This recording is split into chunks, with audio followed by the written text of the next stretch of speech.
To the latest now in a murder case that shook the nation. This afternoon, Bryan Kohberger was sentenced to life in prison without parole for the murders of 4 University of Idaho students. It was a dramatic and highly emotional day in court, Kohberger declining to speak.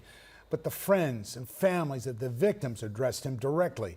Surviving roommates outlining the trauma and anxiety they have suffered since the killings. The sister of one of the victims calling Kohberger, quote, a sociopath, psychopath murderer. Eyewitness News reporter Michelle Charlesworth is in the newsroom with more. Michelle? Well, no motive was ever given. Bryan Kohberger declined the chance to speak, to explain himself.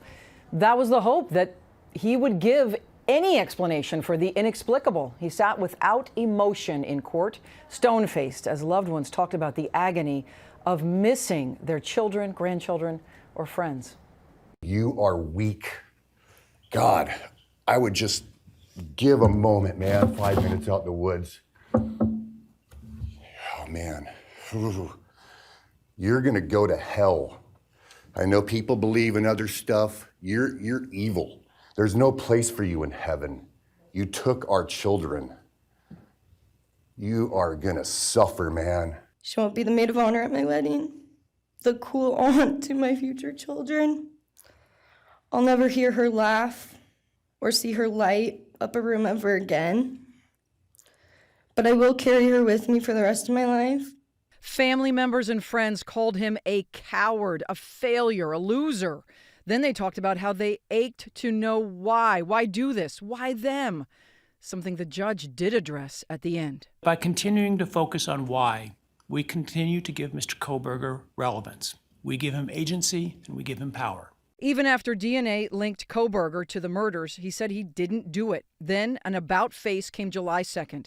The 30-year-old took responsibility for the murders to avoid the death penalty, admitting he killed Kaylee Gonzalez, Madison Mogan, Ethan Chapin, and Xana Kernodle, each of whom he stabbed to death in an off-campus home the roommates shared in Moscow, Idaho in 2022. When the former criminology student confessed, the death penalty came off the table. You couldn't secure a job.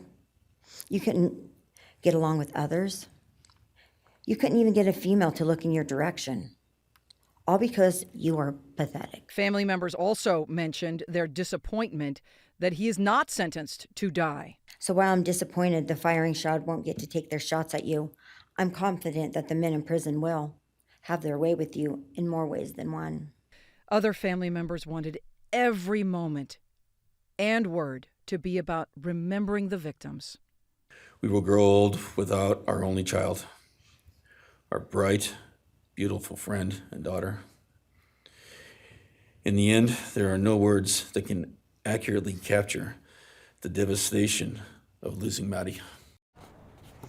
You could hear the anger in their voices, so much sadness and grief. Coming up at 5, some family members wanted the death penalty, and they feel that they were cheated out of that justice. They say Kohberger never, ever reacted. He simply declined to speak. He will die in prison, serving 4 consecutive life sentences.